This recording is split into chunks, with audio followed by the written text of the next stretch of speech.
Welcome to Final Fantasy Occasionally. I'm Drew Kreisman. And I'm Ira Kreisman.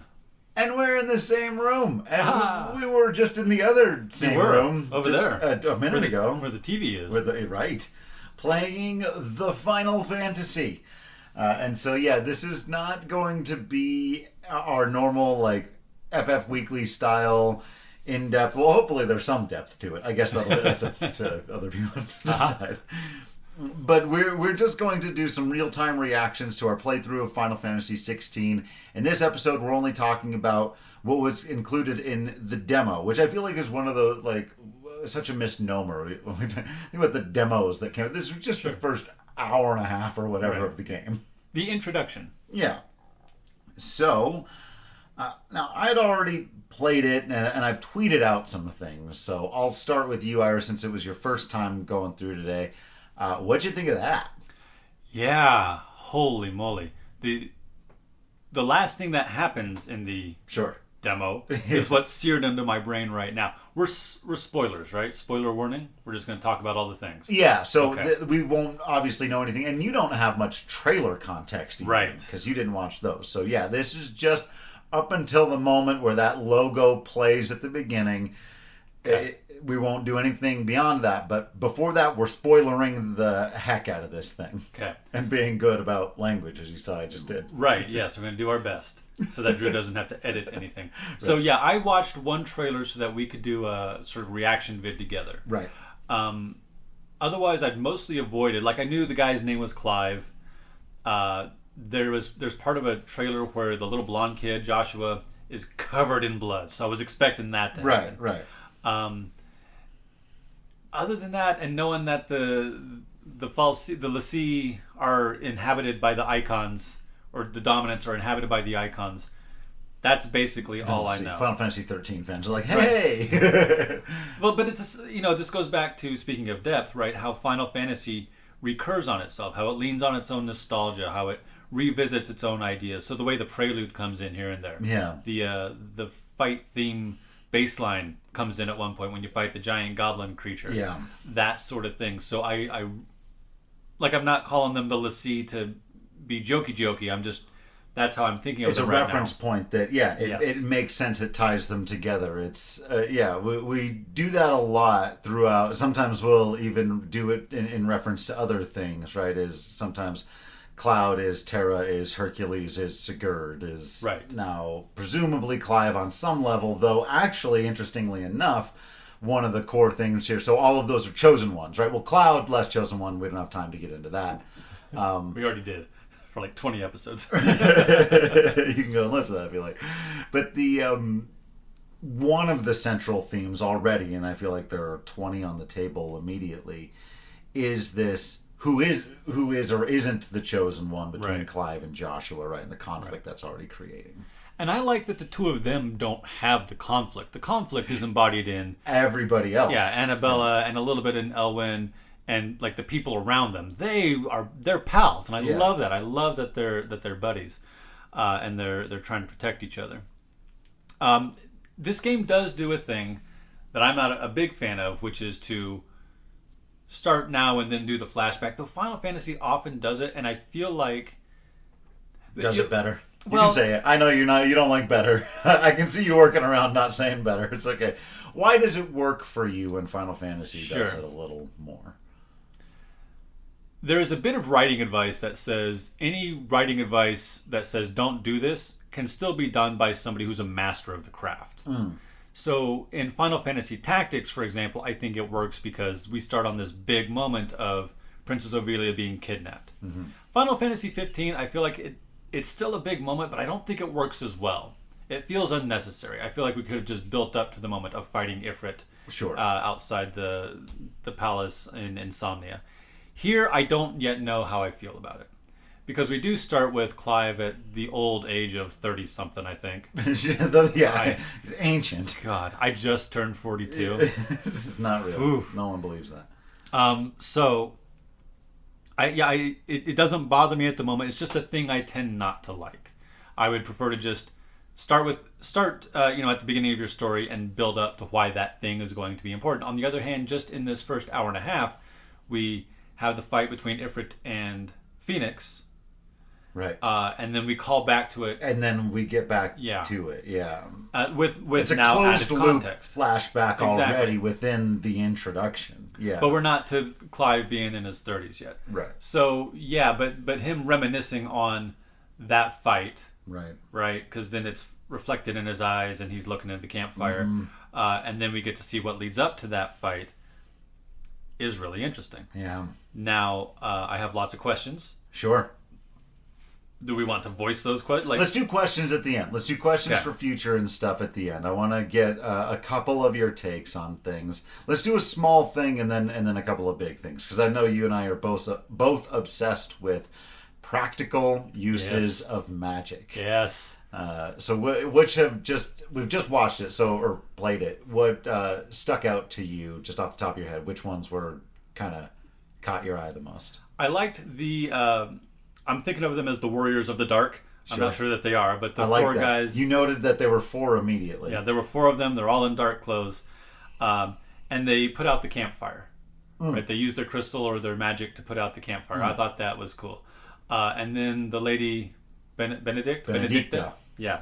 Which means good word, by the way. Benedict. Right? Good. Yeah, good dick, like dictionary. Ah. Anyway, so Benedicta uses it to light her pipe.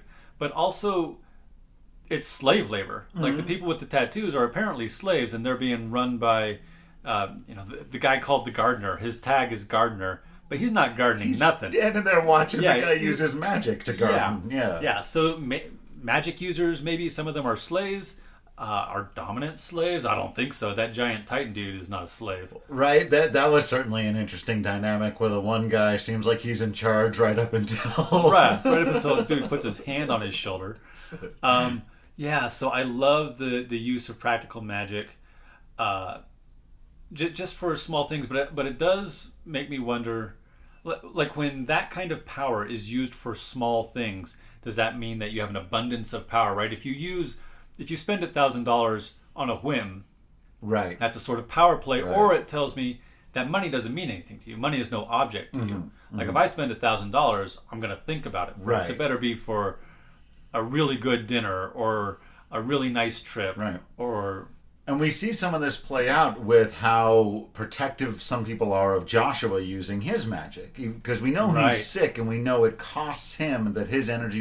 And if you're a longtime fan of Final Fantasy or any fantasy, magic almost always has a cost of Right. some sort associated. Magic points and whatnot. Right, right. But, yeah, even our guy Sir Tyler there with his... Sure. wound that he thinks he's going to die from, and he puts up his hand to be like, no, Joshua, don't use your magic on me. And it's Right. like, so what? Yeah. what is the cost Yeah. there? And that's the other reason I keep thinking of them as l'Cie, because there's a cost to them using their superpowers, in that they eventually become crystal Right. statues of deific whatever. Let's see, also have a tattoo. Yeah, they also have a tattoo. So we said that same word in two very entirely different different ways. Neither of which is the way I usually say it. Same. I just do that because of Bob's Burgers. There's a character on Bob's Burgers who says tattoo. In any case, yeah, I love the use of magic for small things. It makes perfect sense. If magic is like having your right hand, I use my right hand all the time. Why wouldn't I use magic for the small things? Yeah.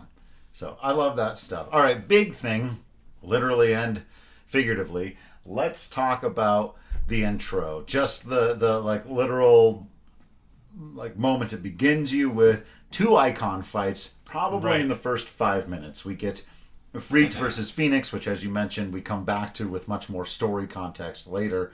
But how about Shiva versus Titan? That was wild.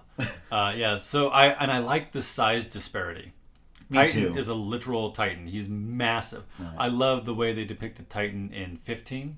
I thought that was super cool. And so seeing the difference between the two, and seeing how they fought and how they moved was just incredible. So she's super calm. She's floating in her usual calm, icy self. Sure, right. Summoning ice. Man, she was cool. Sorry. Yeah. So cool, though. And it's...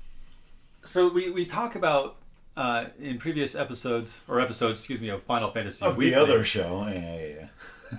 how sometimes summons are basically just bigger, flashier black magic spells. Mm-hmm. But in this case, seeing the practical use of it in army on army fight, oh, they've got siege weapons. Well, Shiva will take them out, right? Seeing the soldiers scatter as Titan stomps across the battlefield so they don't get stomped on is really interesting. So seeing how the fantastical elements of Final Fantasy or any fantasy story are used practically is really interesting. So seeing the Chocobo's cavalry, seeing the Chocobos get cut down in an army fight. I know, that's brutal. One of the things you've noted a couple of times that the Chocobos are bigger. Oh, they're massive. And I would imagine to some degree that has to do with what you're talking about here, is the practicality. Chocobos have long existed. And the fact that they were two-legged birds that were maybe not quite big enough that you could just hop on their backs is easy. Like, it didn't make a certain physical sense, but we didn't care because we were just riding a dolphin a minute ago. Right, yeah. Well, in this world that is aiming for a bit more grounded, but obviously it's not shying away from its fantasy elements, the way that I even feel like the first several seasons of Game of Thrones, like, the fantasy elements are barely there. Where in this, like we just talked about, they're using magic to trim the hedges. Right, yes. The big Titan, or the big icon fights, super cool. Yeah. And the other thing I wonder about the Chocobos in Final Fantasy XV are horse-sized, but they're also not used to fight in wars. Right. They're used to run cross-country. Right. Whereas these suckers, with their giant freaking claws and talons, are war horses. So I wonder if that's if it's not just every Chocobo's got to be bigger than the last, or if the Chocobos of this world are for war, the Chocobos of this other world are for cross-country running. They've been bred to be bigger, sturdier and birds. We're only an hour and a half in. Maybe we'll see, the Chocobos that can run on water, or that can fly a crew, or whatever. Oh, man. Yeah. There's so much potential there, but I love all that stuff. And you're right, it is one of the reasons why, because I do love the fantastical stuff and the super anime things, and I hope we get some of that stuff in this game as well. But I do love seeing, and it's one of the reasons why I've always been interested in the concept of a live-action Final Fantasy movie. And they did a little live-action trailer for this that I need to remember to show you after we do this podcast. But because that's so fascinating to see what it would look like in a more grounded, realistic-looking world, and they're leaning hard into it. I love it. I will say we do have, they do have some sort of anime aspects in the cinematic attack, cinematic dodge, right? So Clive is able to jump up high above the Marlboro and strike it from above. The fight against the Dragoon. Oh man, this is some Final Fantasy stuff right there, huh? So one of the things I'm really enjoying, again, the references to itself. So we see this dude balanced on a tiny thing way high above our heroes. It's like, oh, that's a Dragoon. And then he strikes the Final Fantasy IV Kane Highwind pose. Yeah. Like, oh, immediately. Yeah. Immediately is like clearly a Dragoon. And a very clear reference. Yeah. I'm really jumping all over the place and doing the things. So, So despite, I know, some of your reservations about the Grimdark, and it's there. Oh, the last scene. Yeah. Where Ifrit is beating the ever-loving hell out of Joshua as Phoenix. Yeah. I cringed. I was even, so again, spoilers, right? So Elwyn getting beheaded, and that's where Joshua gets splattered with blood. That they sort of pulled back from a little bit. Yeah. But for the last beating the hell out of Phoenix, so got him on the ground, if it's pounding the hell out of him, and then it goes black, and then you hear the sounds. Yeah. And it goes on for like a good 20 seconds. It's uncomfortably long. Right. And then we pull out, and so we've been hearing Joshua's thoughts in Phoenix. Right. Now we hear Clive's thoughts. Right. And now we're seeing it happen from outside. So my first thought was that Clive had become Ifrit. Maybe still, I don't know.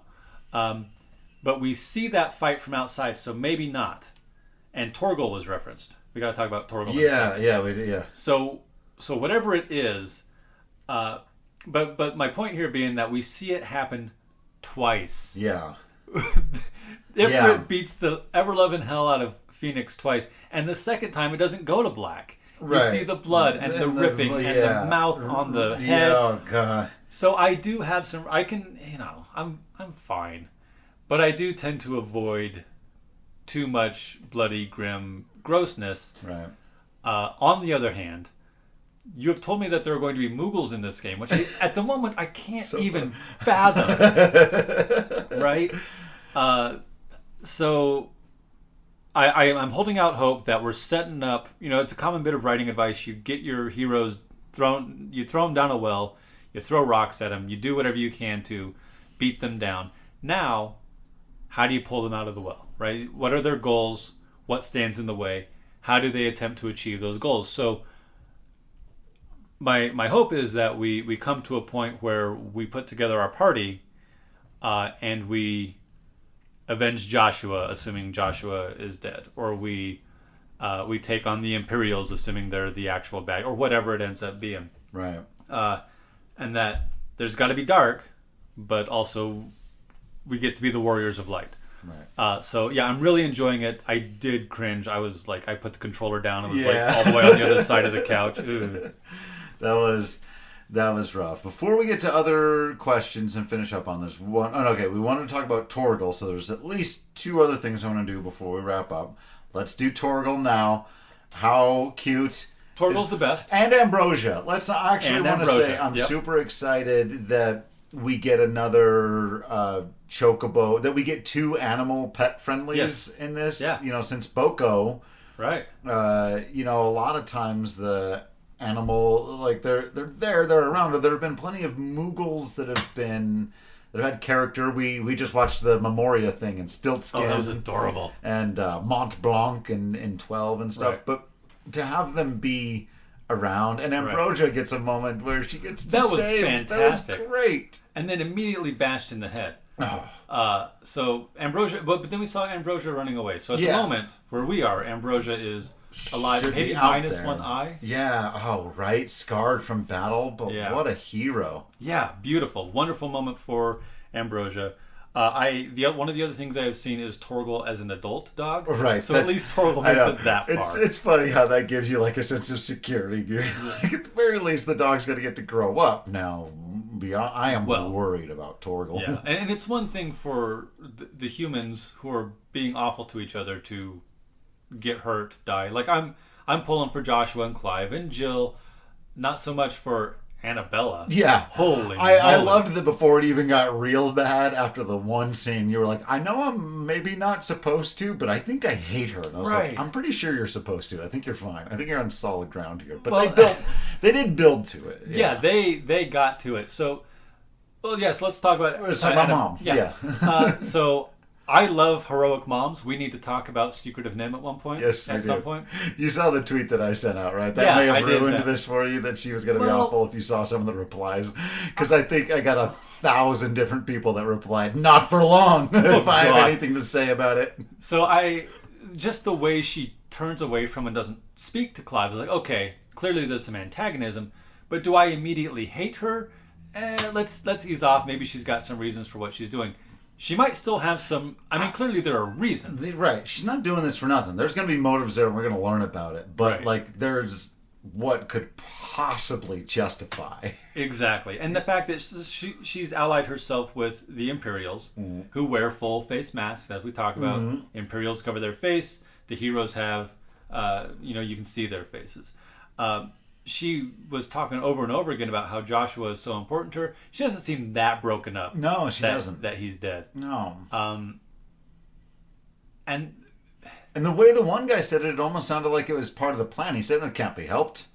Like that like they almost knew that was a possibility. So so yeah, I feel like she was that the reason she is so taken with Joshua is the power that he has, that she then gets to wield as Queen Mother, or Ducal Mother, Duchess Mother, whatever.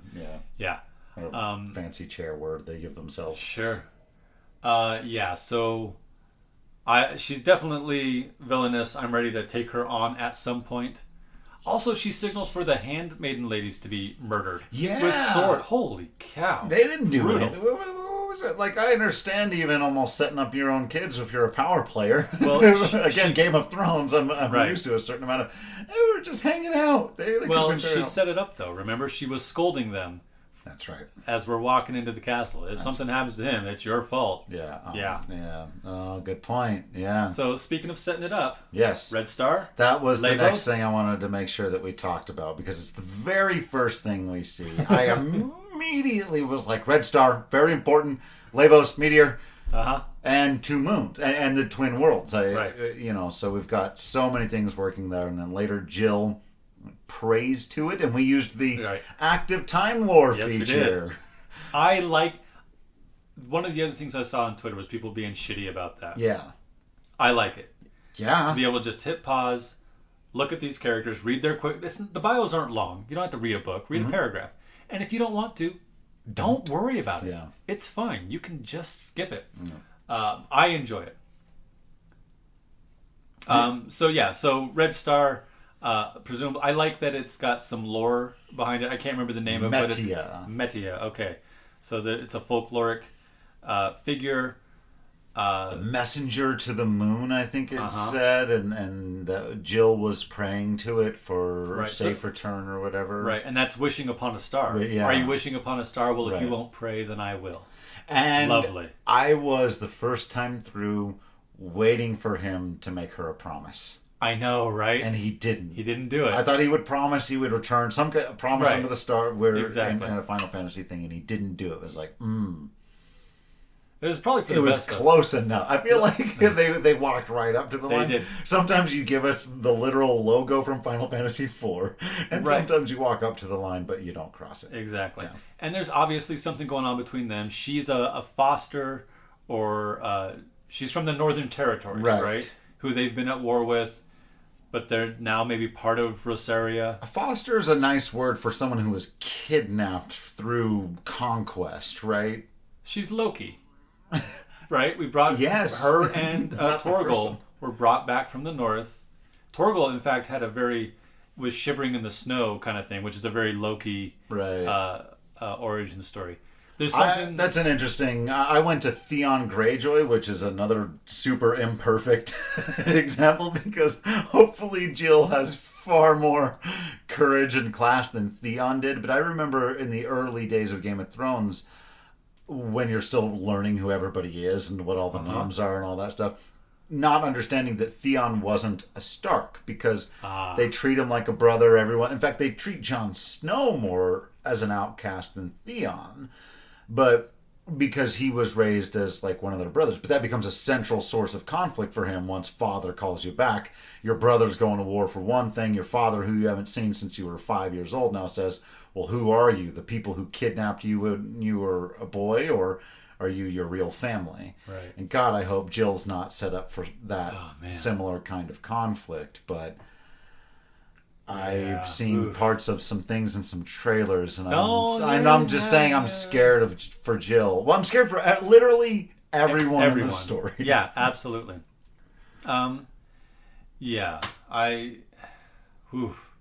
Rough. Mm-hmm. I'm enjoying it.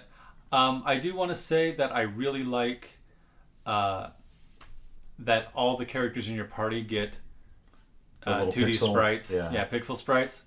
Yeah, nicely done. Even little Joshua, even Jill. That's great. I think if I could take a guess at one of the reasons why, and I've been asked to carve out this difference, like in Spaces, and people having this conversation, because I do like Game of Thrones, obviously, and things like it, even The Witcher or whatever. And why is it not all the way that, right? If those are super hard R's or super grim dark, how is this a little less than that? I think one of the things it does early on really well is even the minor characters. People like Wade and Tyler are people that you like. Immediately, you like them. You want to root for them. Except for the people you immediately hate, like the guy who's being awful to the slave person carrying the apples or whatever, right? Mm-hmm. So, but at least there are people to root for. I've often heard that that's one of the biggest challenges and problems with, especially after the first couple of seasons of Game of Thrones, is all the people to root for are dead. Right. You're like, why am I still watching this? Why do I care? And there's plenty to root for right now, I think. Yeah. I did think Wade and Tyler were Biggs and Wedge immediately. I know. I think a lot of us went, ooh, come on, do it. I hope there are a Biggs. I was going to say they might still. Or we can do Salt and Pepper from Chrono Cross. Is it like... Because are Biggs and Wedge more... It's like a title? No one's ever... Like, you're not born Biggs and Wedge. Well, you earn Biggs and Wedge. And they might be Imperials. Right. Biggs and Wedge often are. Right. More often than not. We haven't seen a Sid yet. I imagine there's plenty of time for that. That I know we will. Oh, okay. Fair enough. So let's do big questions. Let's wrap it up on what are we most curious to see or interested in. I do want to know a little. I hope that at some point it's explained how or why Annabella ended up marrying Elwyn. I'm like, it doesn't have to be, but I'm like, how did dude with such cool like Sean Bean energy all the way through? Oh yeah, right. Including getting his head whacked off in every way possible. End up with that gigantic C word. Right, just a conniving. Yeah. So was she always like this? Was it an arranged marriage? I'm thinking something like that because their society, Rosaria seems very traditionalist, very about their ways. Mm-hmm. Even Dad was like, hey, we're going to invade our neighboring country, but first we're going to go to the holy site. We're going to go pray for permission. And I think she's a fascinating character. I think that she used to be able to manipulate him better because he's sitting there in his very fancy pajamas, on the bed, and she goes for I imagine she was able to manipulate him with sex earlier in their relationship and is not so much now. A younger man may have been. Right. Yeah. And they really are not shying away from it. I mean, we haven't seen full-on sex in the hallways or anything. Benedicta and Kupka got close. Yeah, they got pretty darn close. And I'm not going to say I like that because that feels weird. But I appreciate that they are not shying away from that. The language. Usually I try not to... I'm not too worried about swearing because I know you'll go back and edit it, but you're going to just put this straight up, so I'm trying very hard. Yeah, I know, right? To keep the language... right. Because it's summer break, and I just let the language fly during summer break. But the fact that they use it, and use it appropriately, like during the big fight between Titan and Shiva, his buddies are swearing this way and that because ice and stone is raining down all around him. Right. Speaking of another big question, I want to know why he's so attached to these boys... Or at least one of them, right? One of the little touches that I remembered liking the first time, but really attaching myself to on second watch, was his buddy that gets crushed by the stone the first time. And my thinking was, okay, they're establishing early on, we're going to kill some people. Okay, Game of Thrones, we get it. But they could have left it there. Instead... that scene actually ends with him like reaching out for the guy and calling him brother. Right. And then the second time I was around, I was like, are we going to meet Diaz at some point and we're going to know his exact endpoint? Maybe we don't. Maybe it doesn't tie up that. Maybe it doesn't. Right. Maybe it's not that neat. But I think if we do meet him, we're going to know immediately. Like, Diaz. Yeah. Bummer. Little touches like that are so good. Yeah, so I think the relationship building is quite good. I like that our heroes, or the people who seem to be heroes, are buddies. I liked how the Wade and Tyler were very respectful toward Clive. Mm-hmm. But they're obviously the experienced ones. But then when he's showing off his superpowers, they're like, heck yeah. Yeah. I like that. They're telling tales about him. Oh, yeah, dinner. they're bragging about it. Yeah. I like that I'm fighting this goblin over here, and then I turn around and Wade and Tyler have taken care of these other goblins. Yeah. So it's not the Donald Goofy problem. Right. Right. I loved that the head goblin was wearing a red cap. Because red caps. Yes. Nicely done.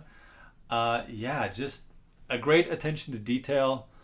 I'm loving it. Yeah. It's kind of funny because it's very, very early on. But I do feel like going back and watching it, it's one of the best openings to a Final Fantasy of all time. They're all great. I did the top 10 or whatever, and it's way too early to start doing. In fact, we've done two different. I've done two different top 10s of Final Fantasy intros. And just going back and watching it again, I mean, really, there's a moment in the middle of that Shiva versus Titan thing where I just go, my God. Like, the music is cranked up. It's the prelude in a minor chord times 1,000 with all these soldiers fighting beneath. Two classic icons with an eye of the Final Fantasy franchise. Our main hero is like on the side watching. The politics are happening at the boardroom table, as the war's going on, they're having a board meeting. They're literally sitting and talking. And the one guy didn't say a word, the King of Waloed, who just shook his head, and his person said, no, we're not. So you've just got people sitting in a room as all of this is happening going, nah. Like, it's just so much going on at once, but it never felt like too much. It's the mature dark tone without it being heads getting lopped off and F-bombs every 5 seconds. But with a little bit of that used used appropriately. Right. Used where it would make sense. Right. Do we want to do a top 5 list of people we're most worried about? Torgal. Ambrosia. Yeah. Jill. Yeah. God, I'm worried about Jill. Joshua, I feel like... Because Joshua's the Phoenix... It feels like we should talk about that. I would be shocked if we've heard the last of Joshua. Right. So I kind of feel like at this moment Joshua's safe because he's already died. He's the safest one on the board. Right. Because for the moment he's taken himself off the board. I feel like Clive is safe enough for the moment. Though I would not be surprised if by the end it's the sacrifice of the brother to shield the whatever. Right. I'm 50-50 on Clive making it through the whole adventure, though we know he's got to at least get us to like the final battle, where presumably. How amazing would that be? Right. Because a lot of people I know are frustrated, and understandably so, that this is another Final Fantasy game, second one in a row where you don't control the party members. Right. It's just the one person's story, right? So. How wild would it be if 2/3 of the way through Clive is killed and the rest of it's Joshua's story? Joshua and Jill got to take things. Yeah, right. Yeah, and I liked controlling Joshua for a while because he plays so differently from. So Clive, I run in there and I'm swinging the sword, I'm pushing the button too fast, whatever, and Joshua's like, no, hang back, use the big. He's got the big magics. He's got the big fire. Those are the 3 I'm really worried about. Everyone else, like I was pulling for Roland. The captain of the guard guy who was buddies with the Duke. Yeah, Roland, Wade, and Tyler all went up in flames right there. So they got incinerated. Yeah, so that's brutal. I'm not sure who else to be worried about at this point. Yeah, I don't know enough other people. The ones I knew died. That was pretty good. I'm hoping that we get a good confrontation with Annabella. Yeah, the Queen Duchess, the Duchess Queen lady. Gonna need an explanation. Yes, please. And an ass whooping. Well, some sort of being held to account. Right. Through murder. So in the real world, I am absolutely against capital punishment. Right. And incarceration, for that matter. But one of the things that video games allow us to do. Exactly. There are some people that... Do you think she's got... First of all, I'm not even sure she's going to be the main villain of this. Oh, no. Yeah. Right. We haven't even talked about the Blight, by the way. We haven't even said the word. Oh, yeah, the Blight. Which reminds me immediately of Wheel of Time. Also in the north. The monsters come out of it. Right. It slowly encroaches. Yeah. Yeah, I hope, we'll get to know more about what's going on there. Is X-Death planted in the north somewhere? Presumably there's a something out there. But I saw people on Twitter after the demo saying, she's already in my top 5 favorite, or least most hated Final Fantasy villains or whatever. And people were like, Kefka poisoned the water, and they're like, did you see what, like, in the first 2 hours of this game, she said a bunch of racist nonsense, a bunch of classist nonsense. She made it clear she doesn't love her family, and then she betrayed them all and got a whole bunch of people killed. Damn it. You did it. Well. Oh, you swore. I'm gonna beep it. One edit. I'm making exactly one edit for this podcast. So I don't get one. You got your one. That's right. You got your Wolverine F-bomb. A lot of people she killed. Yeah. So she's not quite Argoth yet. Argoth? She's trying to be. But we're getting close. Like, she has a little further... You're right. Because if we ever get her backstory right, how was she treated as a kid? Sure. What was she raised to do? Right. Argath, I feel like had every opportunity to not be that, right. and we haven't seen her have that opportunity yet. Right. So once she has that opportunity and persists in being classist, family killing, oath breaking, so on and so forth, imperial fascist, then off with her head or whatever. Though I do appreciate that she lets the story continue by not killing Clive, instead put him on the front lines because that's more torturous. That's a great moment. I feel, again, a classic moment where the entire story could have ended right there, right? She says, kill the guy. I love the response, too, of the Imperial bootlicker who's just like, all right. He's like, no. Ready to do it. Just he's right there. She goes, wait. Yeah. Let him live. Throw him on the front lines. Classic gladiator. Right. Like, just, it'll be more fun to just throw him into the arena. And we know he's going to get the slave tattoo. Bearer, I think they call them. Right. Yeah. Man. That's all just from the first couple. And I'm sure there's stuff we haven't touched on. Like I said, I almost wrapped up without talking about the blight and stuff. So yeah.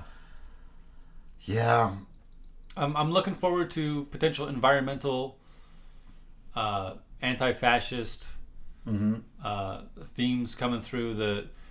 All of Final Fantasy, this alludes heavily for me to Final Fantasy Tactics. So some of those, like you were talking about, classist themes. Right. It doesn't matter if you're born within the walls or without. We're all people, and we all deserve to be treated well. Sci-fi elements. Oh yeah, we haven't even gotten to. There's no futuristic anything yet, except perhaps that red star. What if that's a spaceship? Yeah. Oh, dude, what? Garland and his spaceship still out there. That's right. Right, trying to pull Terra and Gaia together. Yeah. Yeah, we haven't had our big left turn. There's no Lucavier actually running the church or whatever. Right. Yeah. Uh-huh.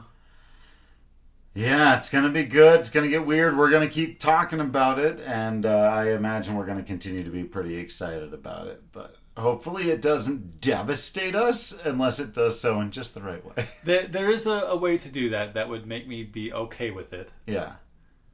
And that's just to tell the story well, to build it up in a way that makes it matter. So far, though, like those elements, the writing, the voice acting, the cinematography and camera work, the editing, the way, like you said, even some of the tropes you're not necessarily always a big fan of doing that start in the middle, go right to the flashback or whatever. I think that it's just all being done so well that, man, this has a chance to be masterpiece. Yeah.